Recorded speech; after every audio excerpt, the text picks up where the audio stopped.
داستان‌نویسی رو نه من که هیچ کلاسی نرفتم و باور میکنی هنوز اعتقاد ندارم به کلاس شعر و داستان. شعر که خصوصا اصلا من میگم چجوری میشه مگه کسی رو شاعر کرد؟ اصلا شعر اصلا امکان نداره. حالا داستان‌نویسی رو نمیدونم امکان داره مثلا یه اصولی یکی بگه، ولی خب این اصول چقدر مگه طول میکشه؟ من یه داستانی دارم به نام ابتدای ویرانی که تو همون 52 یا 53 مثلا چاپ شده توی فردوسی. من فکر می‌کنم داستان نویسی اصلا اینجوری نیست که مثلا خود نویسنده بیاد نمیدونم اعمال نفوذ کنه و نمیدونم چی بکنه اینا. اون وقت البته خب میگفتن این کاراکتر اگه یک کارگر اهوازی خب مثل اون باید این حرف بزنه، مثل اون راه بره، مثل اون زندگی کنه، مثل اون نمیدونم، یعنی درون مایه اون خمیر مایه اون آدم رو داشته باشه، یعنی به پرسوناژها توجه داشتم. کتاب میخوندم فقط یا دیگه هیچ کاری نمیکردم. با نصر ابراهیم گلستان آشنا بودم دیگه. پیدا کردن آدمی مثل گلستان کار هر کسی نیست که حالا مگه من کیم مثلا چی هم مثلا. خب یه بچه با اون موهای فرفری کت شوا سفیدم تنم میکردم و نمیدونم چی اینا، تو بیای توی حیات مجله ترام سر بشینی که همه جمع میشن اون روزای دوشنبه، از دکتر برهانی گرفته تا محیط طباطبایی. مثلا رادیو نقش بسیار نیرومندی داشت توی زندگی من، یعنی داستانهای شب خصوصا. خب یعنی یک شب اگه رادیو در خانه ما قطع میشد من باید رادیوی همسایه مادرم میگرفت که من داستان شب رو دنبال کنم و اون داستان شب رو من نمایشنامه میکردم، یعنی مینوشتم آداپته میکردم برای صحنه.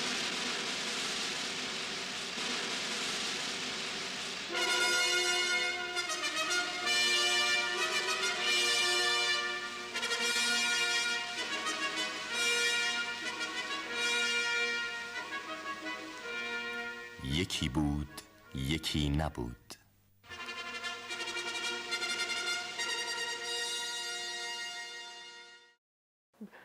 همین 19 20 سالم بود که من یادم اومدم رادیو پیش آقای مشکین. یه جورایی مشکین از من خوشش اومد، داشتم باهاش حرف می‌زدم اینا نمیدونم چی از این حرفا.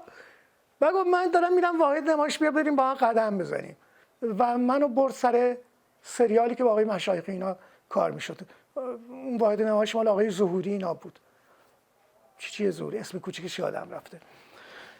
که من دیگه خب از این بعد دیگه چون عاشق صدای این آدم بودم، به اضافه این که من عاشق هدایتم بودم، صادق هدایت، و خود مشینم دوست بود اصلا با هدایت، با قائمیان، با دیگران اینا. و این آدم راجع به هدایت به من زیاد تعریف کرد توی مسیری که از ارگ اومدیم تا خیابان شاه، یعنی جمهوری کنونی. شما فکر کنید من مثلا همون سال 49 توی دبیرستان مجله خوشه 10 شماره میفروختم. یعنی خود شاملو هم تعجب میکرد. وقتی یه بار رفتم تو صفیه علیشاه توی دفتر مجله خوشه، گفت مگه میشه تو اون شهر کوچیک تو 10 تا شماره خوشه بفروشی؟ گفتم خب داریم میفروشیم دیگه. پس نمایندگی خوشه به من داد. یعنی فکر میکردیم که کار باید کرد. خب اینا چیز کمی به نظر من نبود که تو این همه سال کار کنی و تا اینجا بیای و طلبکارم نباشی. یعنی تئاتر مینا برای اگر یک امتیازی نسبت به تئاتر بندرعباس داشته باشه، با این حال که من خودم بندری هستم به هر حال و میناوی نیستم، اما این امتیاز رو من به تئاتر مینا میدم و فکر میکنم که نتیجه زحمات افرادی مثل آقای احمدی نسب بوده که پایه‌گذار تئاتر مینا بودن. اون جدیت، سرسختی و نظم و انسجام خاصی است که در تئاتر مینا هست.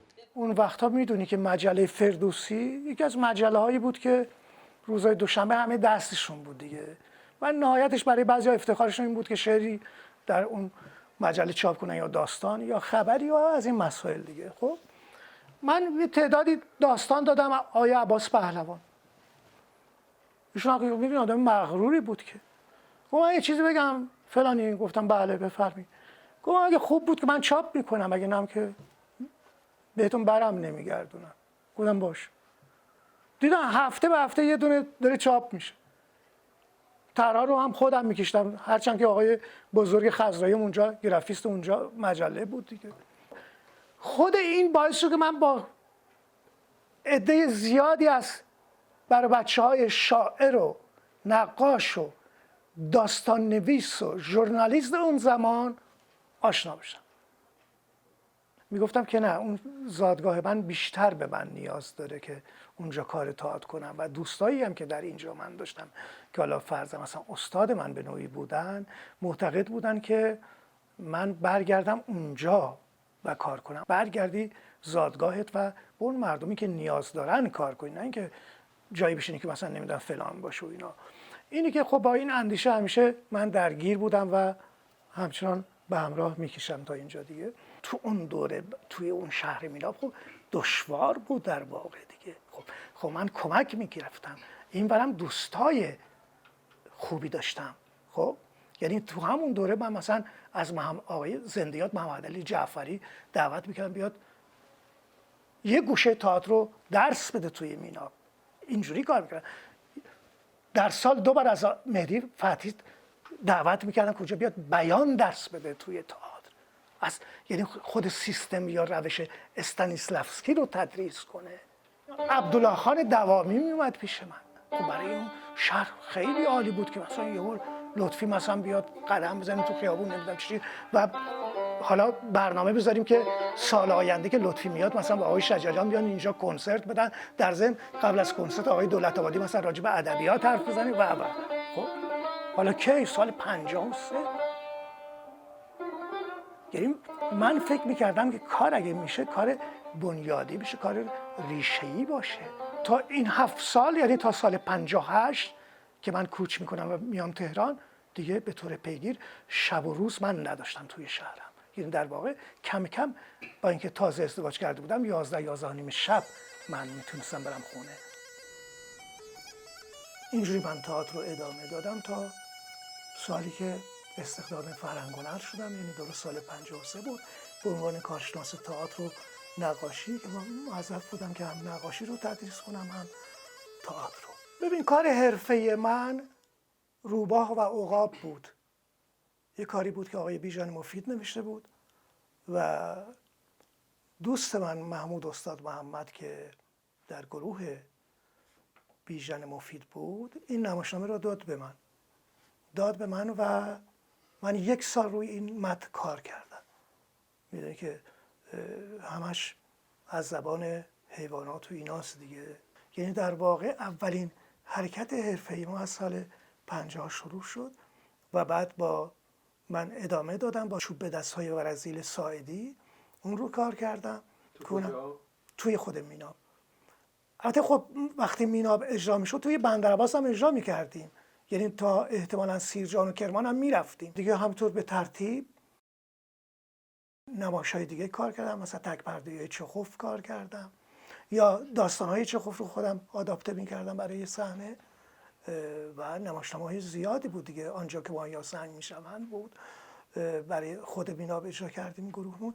و بعد با نمایش زار که من 1 سال کار کردم روی این متن و کسانی که موسیقی این نمایش رو هم اجرا کردن همه بومی بودن و خود من از روستاهای اونجا پیدا کردم اینا رو، یعنی رفتم دنبالشون و اینا رو دعوت کردم به کار. آدمای فوق‌العاده با استعدادی بودن که هنوز هستن و یکیشون دیگه استاد تو این مملکتی خیلی دیگه این ور اون ور میره که اسمش هم هست قنبر راستگو. اون وقتا خب هنوز به شهرت نرسیده بود.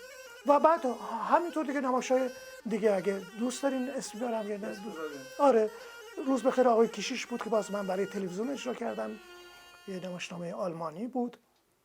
گشتی در صفر بود که یکی از دوستان مینابی نوشته بود، آقای علی رضایی. حیوان و مسافر بود. بعد 4 صندوق بیضایی اجرا کردم که 1 پردهش اجرا شد، پرده دوم ساواک ریخت و نذاشته اجرا کنیم توی میناب. آره که دیگه تو تمام مجله‌های ادبی یا هنری اون روزگار نوشتن این رو که این نمایش چرا اجرا نشد و باید اجرا بشه، از جمله مثلا مجله فردوسی، عباس پهلوان و اینجور جا. تئاتر، ببین تئاتر یک موجه که تو رو با خودش میبره، یعنی یه جوری که انگار تو نمیگم غرق میشی، اصلا این واژه بدیه اتفاقا، ولی تو رو با خودش میبره.